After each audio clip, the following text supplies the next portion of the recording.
Olá! Vamos agora para a nossa segunda aula prática. O objetivo dessa aula é te ensinar como fazer um teste T para uma amostra no SPSS. Para isso, a gente vai usar esse arquivo que é o Banco de Dados 2, que já está no formato SPSS. E esse é um banco de dados que contém informações de 30 pessoas que trabalham numa determinada empresa. E dentre essas várias informações está a altura dessas pessoas em centímetros. A gente sabe que a altura média do brasileiro é de 1,67 metros. E a pergunta que a gente quer responder agora, fazendo um teste estatístico, é se a média da altura dos trabalhadores dessa empresa é diferente ou não da média de altura nacional. E caso ela seja, se ela é superior ou inferior. Então, vamos fazer essa análise. Por que essa é uma situação na qual a gente vai usar um teste T para uma amostra? Essa é uma situação que a gente vai usar o teste T para uma amostra porque eu tenho uma única amostra de funcionários e eu quero comparar a altura desses funcionários com um valor de referência, que é essa média nacional. Então, eu estou comparando uma única amostra, portanto, o teste T de uma amostra, com um valor de referência, que é exatamente o que o teste T para uma amostra testa. Então, vamos abrir o arquivo no SPSS. É um arquivo muito parecido com o da aula anterior, mas com algumas diferenças. Uma coisa interessante que eu acabei não comentando no último vídeo é que, além do nome das variáveis, é possível selecionar um rótulo para essas variáveis. Então, por exemplo, uma variável salário. Caso você queira especificar exatamente o que significa essa variável, para você não esquecer no futuro, dá para adicionar um rótulo. Então, note que quando eu coloco o mouse em cima da variável salário, aparece aqui salários mínimos por mês. Então, eu sei que esse valor representa a quantidade de salários mínimos que esse funcionário recebe por mês. Da mesma forma, a altura, se eu passar o mouse em cima, aparece aqui, altura em centímetros. Como que a gente adiciona esse rótulo? Para eu adicionar esse rótulo, eu preciso ir nessa aba Visualização da variável. Então, a gente estava até agora na aba Visualização de dados, e se eu clicar na aba Visualização da variável, é possível ver a lista de variáveis e é possível editá-las. Então, note que tem aqui uma coluna chamada rótulo, na qual eu posso escrever o rótulo que eu quiser para cada variável. E ele, inclusive, aceita espaços. Voltando agora para os nossos dados, vamos fazer um teste T para uma amostra. Então, comparando a média da altura desses funcionários com a média de altura nacional. Antes de fazer o teste T para uma amostra, é importante lembrar que o teste T ele é um teste paramétrico e, portanto, ele tem alguns pré-requisitos. Um desses pré-requisitos é que o N seja maior ou igual a 30. Nosso N é exatamente 30, então esse pré-requisito foi atendido. Além disso, a gente precisa que essa amostra ela tenha uma distribuição normal, porque o teste T é todo baseado numa distribuição normal. Então, a primeira coisa que a gente vai fazer é testar se essa amostra que eu tenho aqui tem uma distribuição normal. E como testar essa normalidade? Como descobrir se os seus dados apresentam uma distribuição normal? Para fazer essa análise, a gente vai fazer um teste de normalidade. No SPSS, a gente faz esse teste da seguinte forma, clicando em Analisar, então, Estatísticas Descritivas e Explorar. Note que o Explorar, ele inclusive tem um ícone do lado que nada mais é do que uma curva normal com uma lupa em cima. Então, isso é legal para você lembrar onde está o teste de normalidade.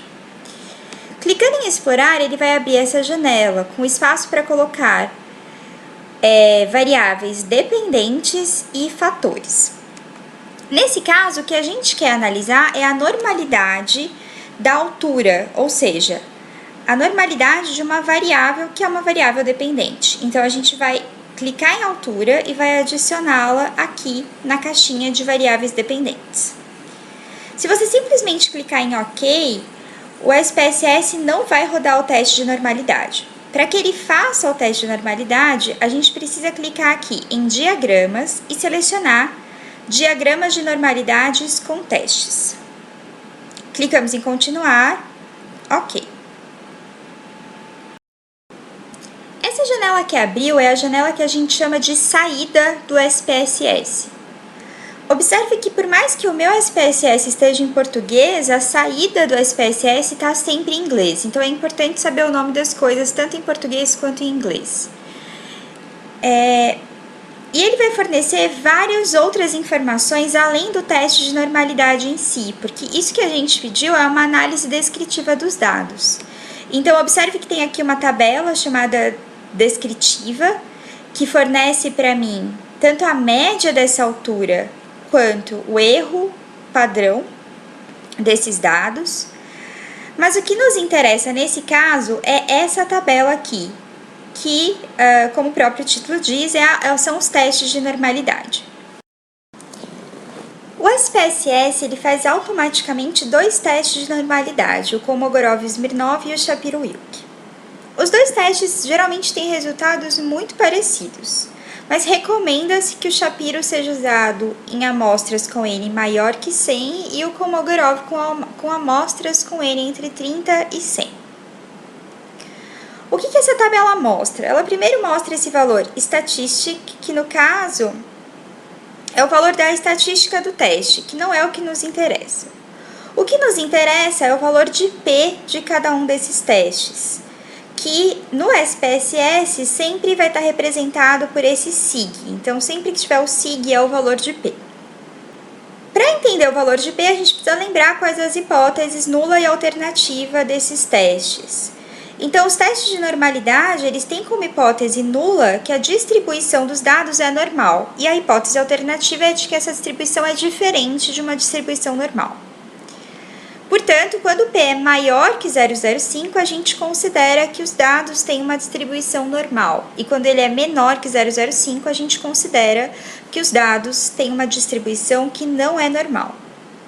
Nesse caso, observe que tanto o Shapiro-Wilk quanto o Kolmogorov-Smirnov teve um P maior do que 0,05 e, portanto, vamos considerar que a distribuição dos nossos dados é normal e que é possível fazer o teste T de uma amostra. Note que o SPSS liberou várias informações e a gente só queria essa tabela. Então, uma coisa que é possível fazer é apagar as outras informações para não ficar muito poluída a sua saída do SPSS. Então, basta selecionar essas informações, estou aqui selecionando com o Ctrl e deletar. Para deletar várias informações ao mesmo tempo, posso inclusive selecioná-las aqui nessa lista. Então, eu quero deletar tudo que está abaixo do teste de normalidade. Vou selecionar aqui e apertar deletar. Pronto, agora a saída está só com o que me interessa. Voltando para os dados, agora que eu sei que a minha distribuição é normal, eu estou livre para fazer um teste T que compare a média das alturas com a média nacional. Para fazer o teste T de uma amostra, a gente vai clicar em Analisar, Comparar Médias, Teste T de uma amostra. Note que ele abre essa janela na qual eu coloco variáveis de teste e um valor de teste. Em variáveis de teste, a gente vai adicionar qual é a variável que a gente quer testar, que no nosso caso é a altura que a gente quer comparar com o valor referência. E aqui embaixo eu vou digitar o valor referência. A altura média do brasileiro é 1,67 metros, mas nesse banco de dados a altura está em centímetros, então eu vou colocar aqui como um valor de referência a altura em centímetros, 167. E vou clicar em OK. Pronto. O SPSS agora vai fornecer outras duas tabelas que são o resultado do teste T para uma amostra. Essa primeira tabela é simplesmente uma descrição dos dados, então ela está me falando que meu N é 30, que a média de altura para minha amostra é 1,68,4, que o desvio padrão é 11,16 e que o erro padrão é 2,04. A tabela de baixo, de fato, me dá o resultado do teste. Então, o que me interessa é olhar o valor de P, né? Nesse caso, o sig. Para conseguir analisar o valor de P, a gente precisa lembrar qual é a hipótese nula e qual é a hipótese alternativa do teste T para uma amostra. No teste T para uma amostra, a hipótese nula vai ser de que a média da minha amostra é igual à média que eu estou comparando, ou seja, ela é igual ao valor de referência que eu inseri no teste. E a hipótese alternativa vai ser de que a média dos meus dados é diferente desse valor referência. Portanto, quando P é maior que 0,05, eu considero que a média é igual ao valor referência. Quando é menor que 0,05, eu considero que a média é diferente. Nesse caso, meu P deu 0,497, o que indica que a média é igual ao valor referência. Então, a média de altura da minha amostra não difere da média de altura da população. E por último, a gente precisa saber reportar o resultado desse teste T. Então, a primeira coisa, a gente vai descrever esse resultado, descrever o significado disso. Então, eu vou dizer que o teste T para uma amostra mostrou que a média de altura da amostra não é diferente da média da altura nacional. E depois disso, a gente precisa colocar os parâmetros estatísticos que nos fizeram chegar a essa conclusão. Então, a gente vai indicar que é um teste T, o T. Entre parênteses, na frente do T, a gente vai colocar os graus de liberdade, que a gente discutiu em aula. Os graus de liberdade, eles sempre são fornecidos pelo SPSS. Então, nesse caso, esse grau de liberdade vai ser 29. Então, o SPSS libera isso numa coluna que chama DF, que vem de grau de liberdade em inglês. E então, a gente vai colocar o valor do teste T, esse 0,688. E vamos depois colocar o valor do P. Vamos dizer que o P foi maior que 0,05.